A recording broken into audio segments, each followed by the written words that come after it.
तीन चीजें हैं भगवान शंकर को प्रसन्न करने के लिए। पहले नंबर पर है एक लोटा जल, सारी समस्या। दूसरे नंबर पर है भगवान शंकर के मंदिर में जाकर झाड़ू लगा लेना, सफाई कर लेना, बुआरी लगा देना, शंकर जी के मंदिर को साफ कर देना। और तीसरे नंबर पर है शिव जी के मंदिर में या बेलपत्री के वृक्ष के नीचे या शंकर भगवान के मंदिर में एक दीप प्रज्वलित कर देना, दीपक लगाना। रोज प्रतिदिन शिव के मंदिर में या प्रदोष के दिन या सोमवार के दिन या तो बेलपत्री के पेड़ के नीचे या शंकर जी के मंदिर में दीप जलाना। तीन चीज। जल चढ़ाने वाले की सारी समस्या का हल शिव कर देते हैं। झाड़ू बुआरी करने वाले के जो शिव जी के मंदिर में झाड़ू लगाता है, पोछा लगाता है, बुआरी लगाता है, सफाई करता, भगवान उसकी जितनी दरिद्रता है, उसके जीवन में जितनी तकलीफ है उसको साफ कर देते हैं। और तीसरे नंबर पर है दीपक जलाने वाला। उसको अगर कहीं मार्ग नहीं मिलता, उसको कोई रास्ता नहीं मिलता, उसके बच्चों को कोई राह नहीं मिलती, तो वो दीप जलाते जलाते एक दिन शिव को प्राप्त कर लेता। पशुपति व्रत में कितने दिए लगाए जाते हैं? जम के बोलो जरा। 6। 5 दिए मंदिर के अंदर, 1 दिया अपने घर के। बहुत सावधानी से सुनना कथा। अब कई लोग प्रश्न करते हैं कि ये 6 दिए ऐसा क्या करते हैं? 5 कर्मेंद्री 5 ज्ञानेंद्री का दिया शिव के मंदिर में, हमारी सारी इंद्रियां आपको समर्पित है। और 1 दिया मन का, 11वीं इंद्री का अपने दरवाजे पर। मेरे बाबा, आप उन इंद्रियों को संयमित कर कर मेरे मेरे पंच महादेव, हे मेरे पंच कैलाश, हे मेरे पंचानन, हे मेरे शिव, कृपा करने वाले, आप इस दरवाजे पर आकर हमारे जीवन के सारे दुखों को, कष्टों को समाप्त कर दो। एक पत्र है, अच्छा है, एक पत्र अच्छा है, देखिए।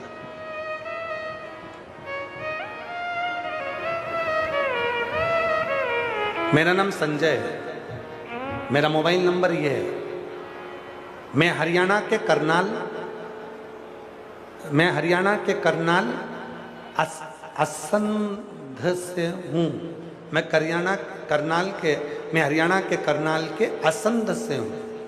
कहीं बैठे हो तो हाथ हिला सकते हैं। पत्र एलईडी पर पढ़ते जाएं आप लोग, साथ में पत्र को पढ़ा करो एलईडी पर। मैं हरियाणा करनाल असंध से हूँ गुरुजी। 1 लोटे जल का क्या महत्व करूं, मुझसे पूछे कोई। 1 लोटा जल ने हमारे जीवन को बदल दिया। मेरे भाई के लड़के को 2008 से चंडीगढ़ के पीजीआई से इलाज चल रहा था। उसको एक बीमारी है, वो बीमारी बहुत भयंकर है, जिसको थैलीसीमिया कहते हैं। उस बीमारी का नाम है थैलीसीमिया। इस बीमारी में शरीर में खून नहीं बनता है। हर 15 दिन में खून देना पड़ता है। इसमें शरीर में खून नहीं बनता। मेरे भाई के बच्चे को थैलीसीमिया हो गया 2008 से। अभी क्या चल रहा है? 2026। बीमारी कब लगी? 2008 में। उसको थैलीसीमिया हो गया, जिसमें शरीर में खून नहीं बनता है। डॉक्टर ने बोला जब तक ये जीवित है तब तक ये दवाइयों के भरोसे रहेगा और इसको खून चढ़ाना पड़ेगा। हर 15 दिन में उसको खून चढ़ता। बहुत परेशान हो गए गुरुदेव। दवाई देते देते 2008 से दवाई देते देते 2023 में पहली बार किसी ने हमारी यहाँ बताया पत्नी को कि वो सीहोर वाला बाबा है, कथा कहता है, सुना है। उसका धाम है कुबरेश्वर धाम, वो सीहोर में है। सीहोर वाला बाबा के कुबरेश्वर धाम पर जाओ, कंकर शंकर की पूजन करो, वहाँ का रुद्राक्ष लाओ, उस रुद्राक्ष को पानी में गलाओ और वो पानी अपने बेटे को पिलाओ। अगर हो सके सीहोर में कंकर शंकर की भूमि पर अगर कथा सुनने को मिल जाए तो समझ लेना कि सोने में सुहागा हो गया। तब तो हमने विचार करा क्या करें। हम अपने बच्चे को लेकर 2023 में कुबरेश्वर धाम कंकर शंकर की भूमि पर कथा सुनाने के लिए ले गए। गुरुजी 2008 से बीमार मेरा बेटा 2023 में कथा सुनाने के लिए ले गए और बाबा की ऐसी कृपा हुई, कंकर शंकर की पूजन कर कर रुद्राक्ष महोत्सव में अटेंड होकर रुद्राक्ष महोत्सव में गए और वहाँ कथा सुनकर वहाँ का रुद्राक्ष लेकर कंकर लेकर आ गए और बाबा बेटे को जल पिलाने लगे। आज बाबा की ऐसी कृपा हुई गुरुदेव, 2023 से धीरे धीरे बेटे को उस रुद्राक्ष के पानी का असर होने लगा और बाबा की कृपा से कंकर शंकर की पूजा का असर होने लगा। आज बाबा की कृपा से मेरे बेटे की सारी दवाइयाँ बंद हो गई और उसकी थैलीसीमिया की बीमारी समाप्त हो गई। मैं बाबा को यहाँ प्रणाम करने के लिए आई हूँ। जो 2008 से दवाई ले रहा था, आज बाबा की कृपा से पूर्ण तरह से स्वस्थ है। अगला पत्र है, अगर कहीं बैठे हों तो आ सकते हैं। अगला पत्र है, मैं पुष्पा देवी, गांव, पढ़ के बताओ कौन सा गांव लिखा है। गांव टपुठा, जिला कैथल, तहसील पुंडरी, हरियाणा की निवासी हूँ गुरुदेव। एक लोटे जल का मैं क्या वर्णन करूं। मेरा बेटा 2018 से सरकारी नौकरी की तैयारी कर रहा था। हर बार कुछ पॉइंट से रह जाता था। मेरे बच्चे दोनों परेशान थे। मैंने अपने बच्चों से कहा तुम घबराओ मती, सियोर वाला बाबा कहता है मेहनत को 4 गुना करो, शिव जी को 1 लोटा जल चढ़ाना करो और शहद, बेलपत्री पर शहद वाला उपाय करवाया।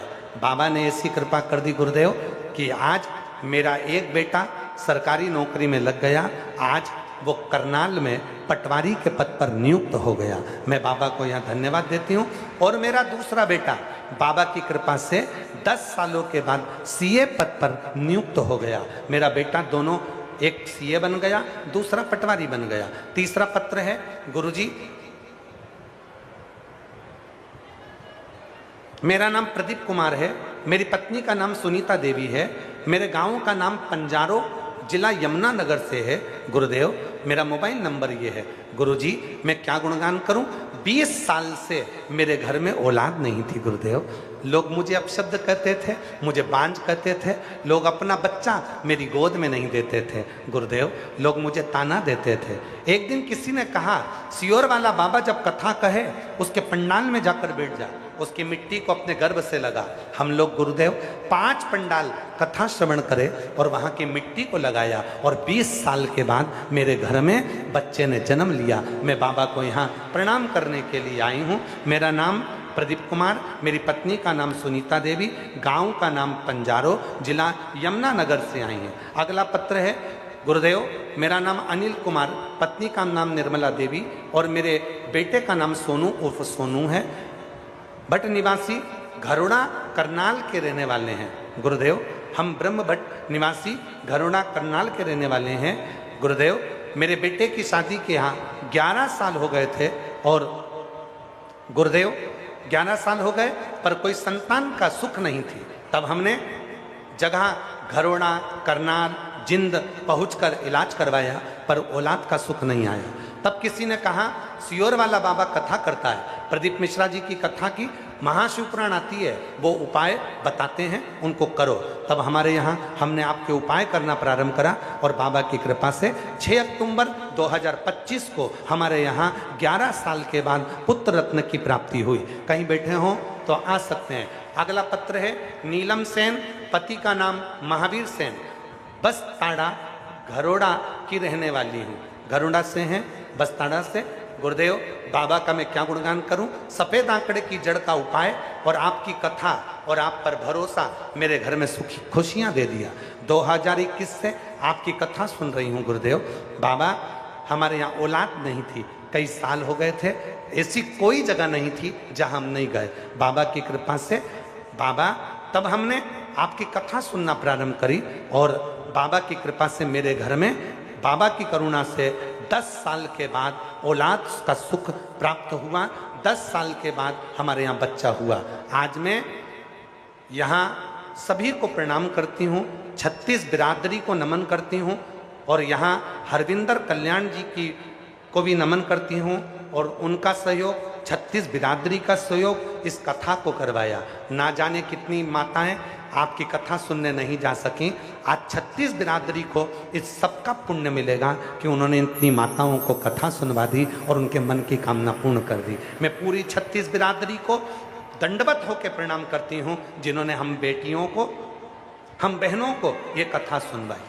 कहीं बैठी हो तो आ सकती हैं। अगला पत्र है, मैं प्रणाम करती हूँ, हिमाचल प्रदेश से सिरमौर जिले से हूँ। मेरा नाम उपासना पवार है, पति का नाम गगन पवार है। मेरी शादी को 8 साल हो गए थे।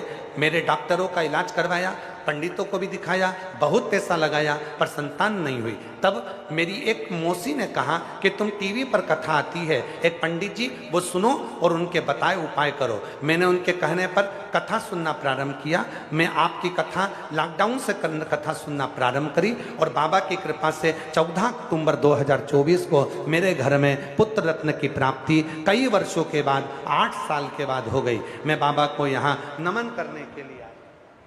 तत्व किसको कहते हैं? ऐसे ढेर पत्र है, ढेर। अगर केवल पत्र पत्र पढ़े तो 7 दिन की कथा भी कम हो जाए। जिनको बाबा ने दिया उन्होंने पत्र लिख कर दिया। और आज फिर इस व्यासपीठ से कहकर आप लोगों को निवेदन कर रहे हैं, जितने प्रेम से सुनोगे, जितने विश्वास से सुनोगे, जो मनोकामना लेकर आप कथा में आए हो, यहाँ की मिट्टी को आरती के बाद आप जब नमन कर कर जाओगे, हमारा विश्वास कहता है भटिंडा पंजाब में तुम्हारा पत्र जरूर आएगा, निश्चित है। जिनके पत्र पड़े गए वो आ सकते हैं, बेलपत्र लेने के लिए आप लोग आ सकते हैं, जिनके भी पत्र। जो सब बोलेंगे साथ में, जो जय। आवाज नहीं आई मेरी बहनों? जम के बोलो जरा, जो जय। वो वैसा ही नहीं खाली उसे, वो मन ही मन हर्षा और कर दिया माला माल काशी, लुटा दिया भंडार का। जो जिस कामना से आया, जो जिस विचार से आया, जो जिस विवेक से आया, जो जिस बुद्धि से आया, बाबा आप सबकी कामना पूर्ण करें।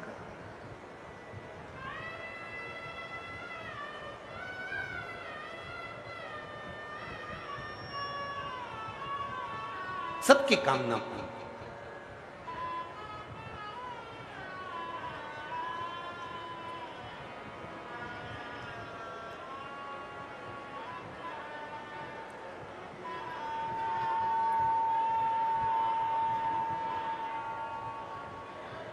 उसको हृदय की बात कर,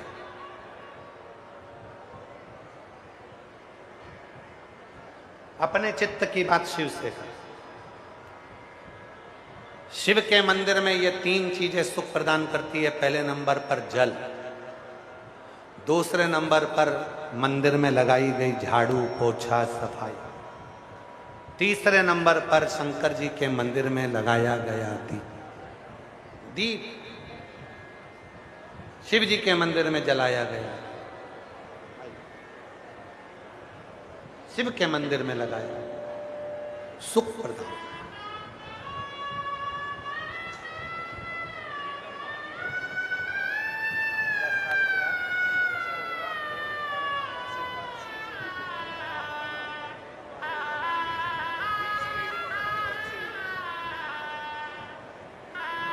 दस साल के बाद संतान का सुख आया है। एक बार जोरदार ताली बजाकर साधु का।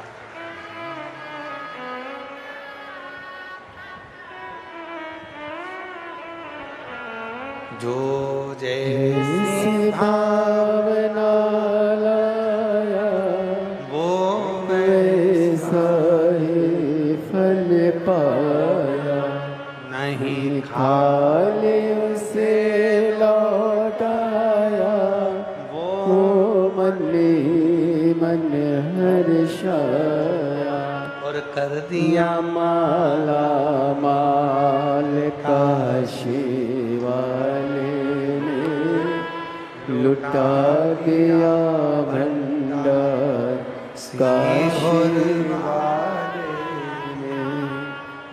वो कुबेरेश्वर बाबा, वो कुबेर भंडारी, उसकी धरा साधारण नहीं। सारे तीर्थ होकर आओ और जिंदगी में एक बार कुबेरेश्वर धाम जरूर जाओ, और सीहोर कुबेरेश्वर धाम पर जाना तो उसके होकर जाना। एक रात्रि 2 रात्रि वहां विश्राम कर कर, कंकर शंकर की पूजन कर कर, रुद्राक्ष लेकर, भंडारा प्रसाद पाकर, बाबा के यहाँ झाड़ू लगाकर, सेवा कर कर, बाबा को अपने दिल की बात कहकर आना। वो 3 महीने में वापस बुला लेगा।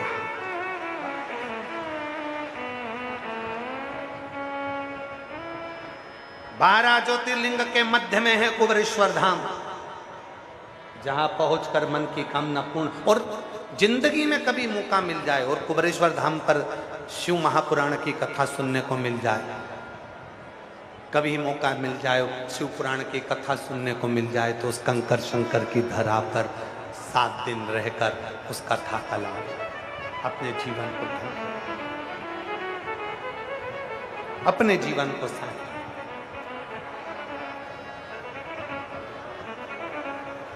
ज्यादातर कथा तो रुद्राक्ष महोत्सव में होती है और गुरु पूर्णिमा के टाइम होता है। शिव से प्रार्थना। और अब तो सतयुग, त्रेता और द्वापर, तीनों युगों का समावेश कलयुग में कुबेरेश्वर धाम पर कर दिया। मुरली मनोहर मंदिर की स्थापना, प्राण प्रतिष्ठा हुई। कभी आप पूरी दुनिया में दर्शन करेंगे और पूरी दुनिया का दर्शन करने के बाद आप कुबेरेश्वर धाम के मुरली मनोहर मंदिर में जाएंगे तो वहां की भगवान कृष्ण का स्वरूप, राधा रानी का स्वरूप, जैसा आप एलईडी पर दर्शन कर रहे हैं, इतना आकर्षण है वहां उस स्वरूप में। कृष्ण भगवान, राधा रानी, सीताराम जी, शंकर पार्वती जी, वो आकर्षण। सतयुग, त्रेता और द्वापर, तीनों युगों का समावेश उस मंदिर में। शिव पार्वती भी उस मंदिर में, राम सीता भी उस मंदिर में, और कृष्ण राधा भी उस मंदिर में।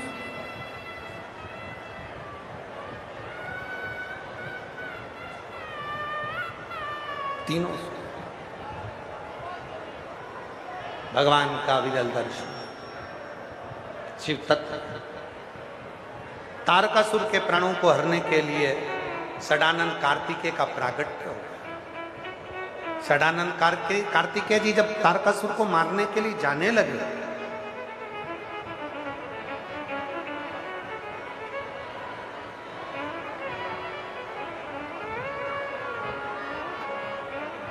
पार्वती जी ने कह दिया इसके हृदय में बाण नहीं लगना चाहिए क्योंकि ये तुम्हारे पिता को भसता,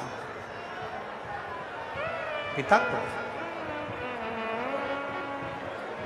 और षडानंद कार्तिकेय जी ने तीक्ष्ण बाण छोड़े जो तारकासुर को लगे, पर उसके हृदय को छेदित नहीं। तारकासुर प्राणों को छोड़ दिया। उसके 3 बेटे थे, तारकाक्ष, विदुमाली और कमलाक्ष। तीनों का तप आगे वर्णन आया। सुंदर विदल और उत्पल 2 असुरों का संहार माता पार्वती जी ने कुंदुक का प्रहार कर कर विदल और उत्पल का संहार किया। वो कुंदुक शिव जी के चरणों में जाकर गिरा, उसका नाम कुंद कैश्वर महादेव हो गया। जब हम डॉक्टर साहब की दवाई लेते हैं, दवाई हमारे शरीर में अगर असर नहीं करती तो कुंद कैश्वर महादेव के नाम से वो दवाई ली जाए। कुंद कैश्वर महादेव, शिव जी का नाम है कुंद कैश्वर। हम कई बार हमारी जीजियों को, हमारे जीजाओं को, बेटियों को, बेटाओं को, बुजुर्ग माता पिता से कहते हैं, मान लो अगर शरीर में रोग है और वो रोग नहीं जा रहा, तो शंकर भगवान पर एक बेलपत्री को चढ़ाकर जल 7 बार कुंदकेश्वर महादेव का नाम लेकर थोड़ा थोड़ा जल 7 बार चढ़ाइए। उसी जल को झेलकर नंदी के पास पीना चालू कर दीजिए। धीरे धीरे आपको दवाई असर करने लगेगी और आपका रोग का निवारण होगा। पुरुषोत्तम मास की शिवरात्रि 13 जून को है। आप और हम सब मिलकर 13 जून को शिवरात्रि को शाम को 7 बजे अभिषेक करेंगे भोलेनाथ जी का, और जो आप लोगों को 5 चीज़ें बताइए वो समर्पित करेंगे। बाबा का पार्थिव शिवलिंग का निर्माण करेंगे और पूजन करेंगे। भगवान देवाधिदेव महादेव की महादेव नमः। 8 साल के बाद बच्चा हुआ, एक बार जोरदार ताली बजाएं। महादेव नमन चरणों में स्वीकार कीजिए सब। हमारे बीच में स्वामी आनंद ब्रह्मचारी जी महाराज पधारे हैं, एक बार जोरदार ताली बजाकर उनका साथ। सबका किया है मेरा भी उद्धार कीजिए, उद्धार कीजिए। हे त्रिकुंडधारी, हे त्रिशूलधारी, हे त्रिकुंडधारी, हे त्रिशूलधारी।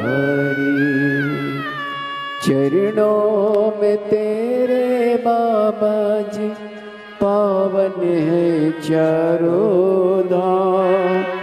तेरी देव करते वंदना, पूजे है सीताराम। हो जाए पूरी कामना, हो जाए पूरी कामना। उपकार कीजिए सबका किया है मेरा भी उद्धार कीजिए।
विश्वनाथ भगवान की, महाकालेश्वर भगवान की, ओंकारेश्वर भगवान की, कुबेरेश्वर महादेव की, हर हर महादेव, हर हर महादेव, हर हर महादेव। काशेश्वर ओगरदानी त्रिकालदर्शी कैलाशी अविनाशी भगवान शिव, जिनकी पुनीत पावन पवित्र शिव महापुराण की कथा भगवान शिव की कृपा से, करुणा से, उनकी उदारता से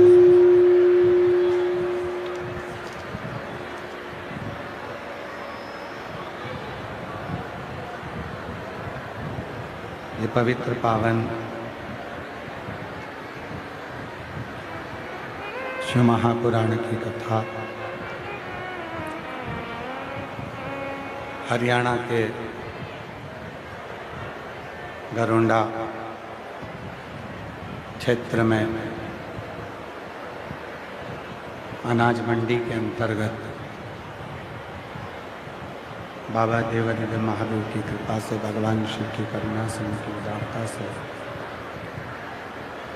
ये पवित्र पावन शिव महापुराण की कथा श्रवण करने का सौभाग्य भगवान शिव की कृपा से आप और हमको प्राप्त हुआ है। भगवान शिव ओगरदानी की पुरुषोत्तम मास के, अधिक मास के इस पवित्र अवसर पर भगवान शिव की ये पवित्र पावन शिव महापुराण की कथा नगर खेड़ा सुधार सभा घरोंडा द्वारा घरोंडा अनाज मंडी में दिव्यता के साथ में ये कथा का आयोजन नगर खेड़ा सुधार सभा घरोंडा द्वारा चल रहा है। एक बार नगर खेड़ा सुधार सभा घरोंडा के लिए जोरदार ताली बजाकर उनका स्वागत, वंदन, अभिनंदन। घरोंडा अनाज मंडी नगर खेड़ा सुधार सभा घरोंडा हरियाणा की पवित्र पावन धरा पर भगवान शिव की कृपा से, करुणा से, उनकी उदारता से ये पवित्र शिव महापुराण की कथा श्रवण करने का सौभाग्य आप और हमको मिला।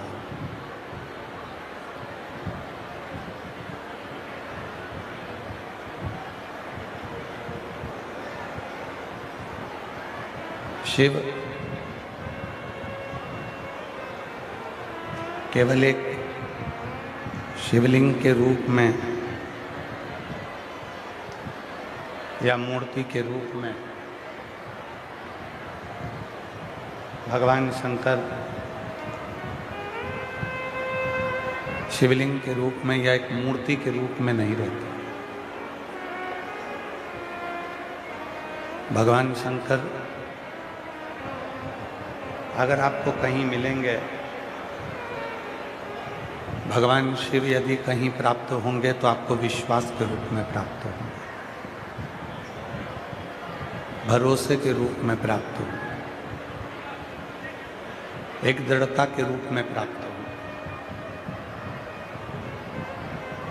शिव की प्राप्ति का अगर कोई केंद्र बिंदु है, भगवान शंकर की आवाज नहीं आ रही है, भगवान शंकर की प्राप्ति का यदि कोई केंद्र बिंदु है तो वो हमारा और आपका विश्वास है, भरोसा है। और जिसने शिव पर चल रहा है, बक्से बक्से चल रहा है, आशीष खड़े होकर सुनना है, बक्से चल रहा है। जिसने शिव पर अपना भरोसा किया है, एक विश्वास को दृढ़ किया है, एक ना एक दिन शिव ने उस पर कृपा जरूर करी।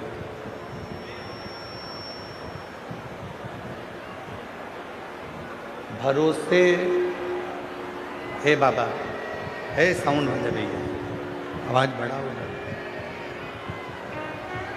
भरोसे पर संपूर्ण शिव की भक्ति टिकी,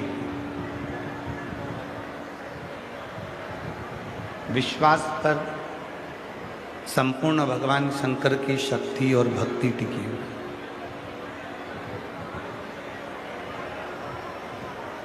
जब तक मनुष्य तीन पर भरोसा प्रबल रखिए,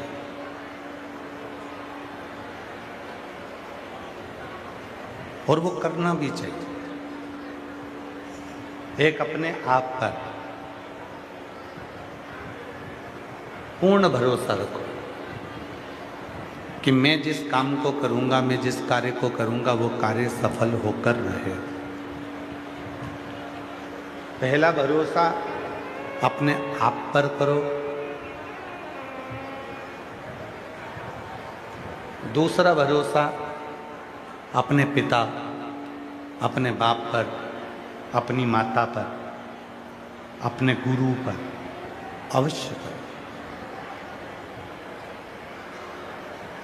और तीसरे नंबर का जो भरोसा है वो महादेव पर अवश्य करो, तो वो एक ना एक दिन आपको मंजिल तक पहुंचा। जिस व्यक्ति ने अपनी जिंदगी में अपने आप पर भरोसा करा, जिसने स्वयं पर भरोसा करा, उसको एक ना एक दिन मंजिल जरूर मिली। हम और आप क्या करते हैं कि अपने आप पर भरोसा नहीं कर पाते।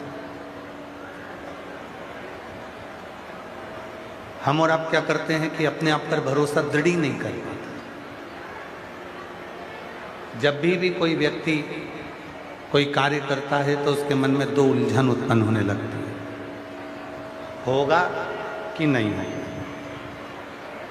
काम करूं कि ना करूं। पर शिव महापुराण की कथा कहती है, जो शिव पर एक लोटा जल चढ़ाते हैं, भगवान शंकर का भजन करते हैं, शिव नाम जपते हैं, शिव का स्मरण करते हैं, भगवान शंकर की अविरल भक्ति को जो धारण करते हैं, उनको ये कभी नहीं सोचना चाहिए कि यह काम होगा कि नहीं होगा। उसको तो ये सोचना चाहिए कि मैं जिस काम को करूँगा, एक लोटा जल चढ़ाकर भगवान पर भरोसा कर कर करूँगा तो मेरा यह काम होकर रहेगा, मेरा यह कार्य जरूर। दो बातों को लेकर कभी ना चलो कि होगा कि नहीं।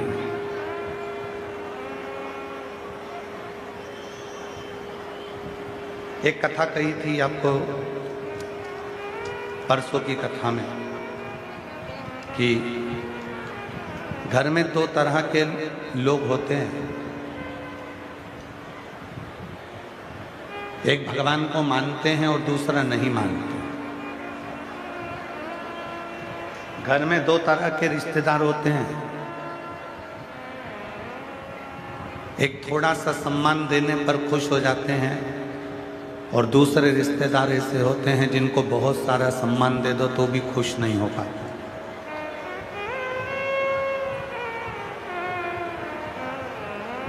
घर में दो तरह की बहुएं होती हैं। एक बहू वो होती है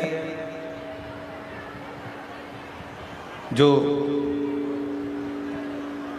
सबको अपना मान लेती है और दूसरी बहू ऐसी होती है जो केवल मायके को अपना मानती है, बाकी के ससुराल को अपना नहीं मानती।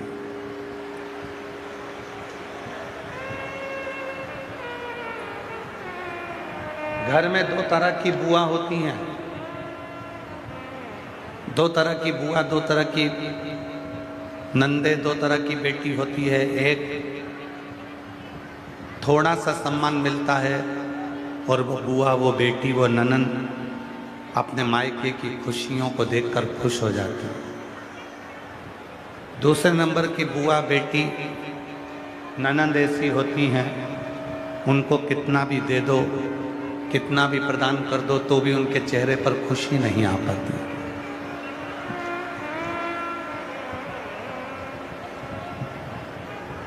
एक वो जिसको थोड़ा मिला और उसमें वो खुश है। एक वो जिसको बहुत मिला तो भी उसके चेहरे पर खुशी नहीं।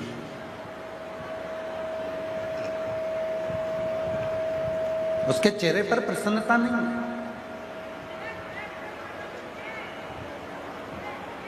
हमने कई बार देखा है, कई लोग जब आगे आकर बैठते हैं, सामने बैठते हैं, उनको जब सोफा कुर्सी मिल जाता है तो भी उनको संतुष्टि नहीं हो पाती कि मुझे स्टेज पे नहीं बुलाया। अरे भाई, ये कभी मत सोचो कि मुझे स्टेज पर नहीं बुलाया या मुझे मंच पर नहीं बुलाया। भोलेनाथ को ये धन्यवाद दो कि उसकी कथा में ये 46 डिग्री टेम्परेचर में, 46 डिग्री टेम्परेचर में उसने आगे तो बिठा दिया।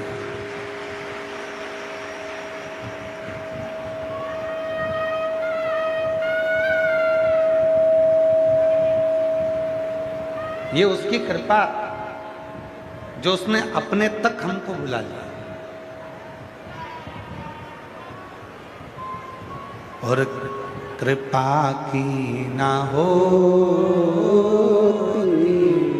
जो आदत तुम्हारी तो सुनी रहती,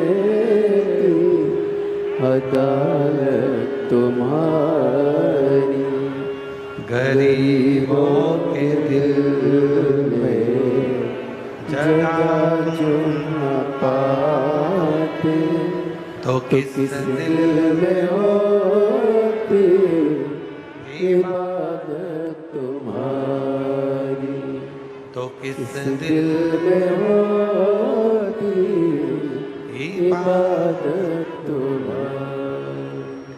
थोड़े में जिसने संतुष्टि को धारण कर लिया, थोड़े में जिसने खुशियों को धारण कर लिया, थोड़े में जितने प्रसन्नता को धारण कर लिया, समझ लेना कि जिंदगी का सबसे बड़ा सुख, जीवन का सबसे बड़ा आनंद तुम्हारे पास में आ गया।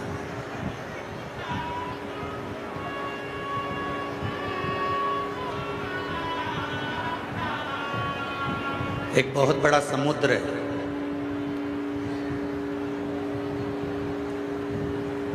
और एक छोटा सा तालाब है।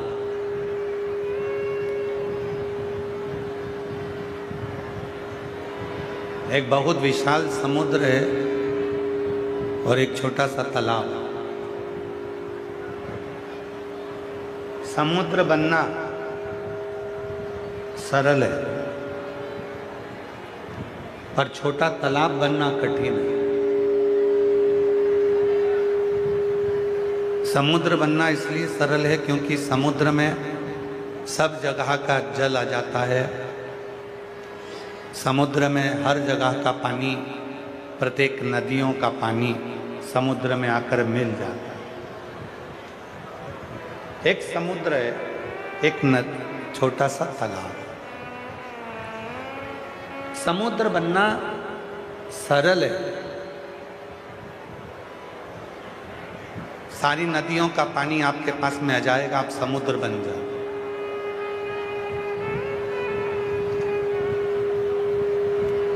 पर एक छोटा सा जो तालाब होता है वो तालाब बनना कठिन है। तालाब बनना इसलिए कठिन है क्योंकि तालाब में किसी नदी का पानी नहीं आ रहा। तालाब खुद के जल से बना है, स्वयं के जल से बना है, बारिश के जल से बना है, बहते हुए रोड के जल से बना है। और वो तालाब इसलिए श्रेष्ठ है क्योंकि समुद्र बनना सरल है। पानी तो आ जाएगा पर वो पानी बहुत खारा रहेगा, कोई पी नहीं पाएगा। पर तालाब बनना छोटा कठिन है क्योंकि छोटे तालाब का पानी ही एक ऐसा पानी होता है जिसको पशु भी पीता है, पक्षी भी पीता है और इंसान भी पीता है। समुद्र का जल नहीं पीता।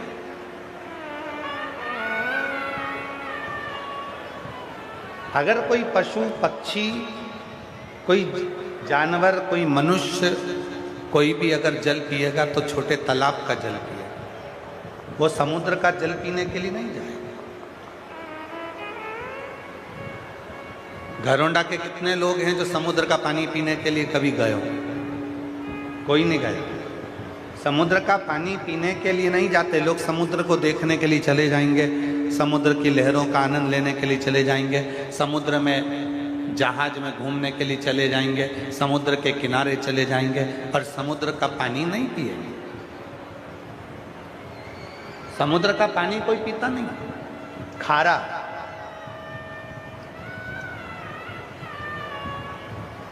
भले समुद्र के घूमे, समुद्र की लहरों का आनंद लिया, समुद्र में घूमते रहे, समुद्र में जहाज पर घूमे, पर उसका पानी तुम पीते नहीं हो।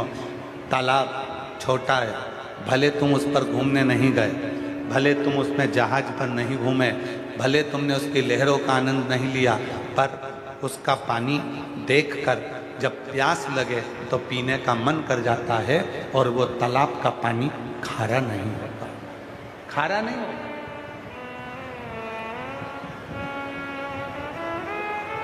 एक बहुत बड़ा व्यक्ति होता, एक बहुत छोटा व्यक्ति होता।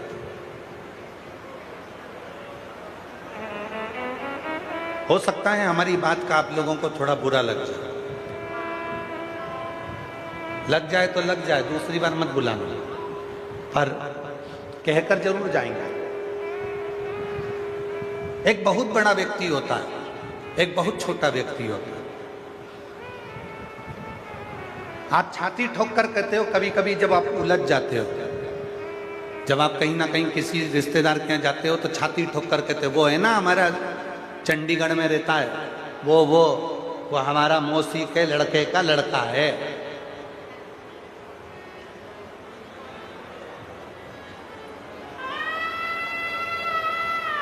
वो है ना जो सोनीपत में रहता है, वो हमारी काकी का लड़के का लड़का है।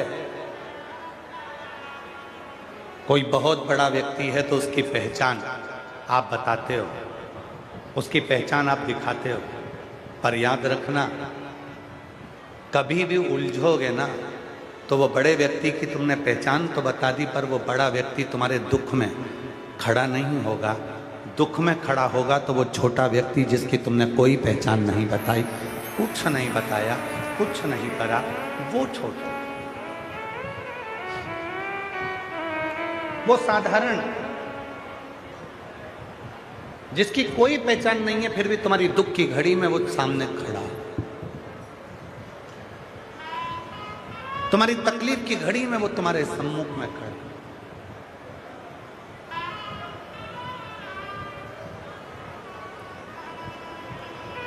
और मांगा है भोलेनाथ से वरदान एक मांगा है भोलेनाथ से वरदान एक ही। तेरी कृपा बनी रहे जब तक है जिंदगी, तेरी कृपा बनी रहे जब तक है जिंदगी। मांगा है भोलेनाथ से वरदान एक ही। जो बड़ा है, बहुत बड़ा है, उससे हमको, भले तुमने उसकी पहचान बता दी, भले तुमने कह दिया कि ये मेरा अपना पहचान वाला है, पर भले तुम कह दिए कि ये हमारा पहचान वाला है, पर काम वो बड़ा नहीं आया, काम वो छोटा ही आया। घर के बड़े बर्तन बड़े बड़े आयोजन में ही निकलते हैं, रोज घर में तो वो छोटे छोटे बर्तन ही काम आते हैं, चाय बनाने के लिए, सब्जी बनाने के लिए, रोटी बनाने के लिए, भोजन करने के लिए। बड़ी बड़ी चम्मच या बड़े बड़े भगोने या बड़े बड़े कढ़ाई, बड़े बड़े पात्र कभी कभी काम आते हैं। जरूरत पड़ेगी तो छोटे की।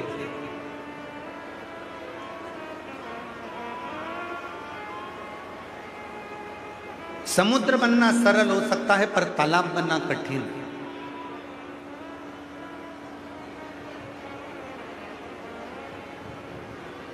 बहुत सारा सम्मान दे दिया, उसके बाद भी अगर कोई खुश नहीं हो तो समझ लेना कि ये जिंदगी में कभी खुश नहीं रह सकता।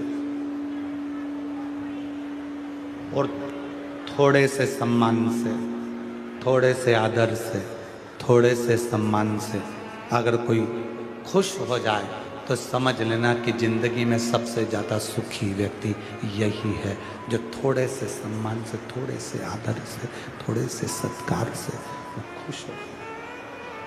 थोड़े से आदर से वो खुश हो, थोड़े से सत्कार से वो खुश हो,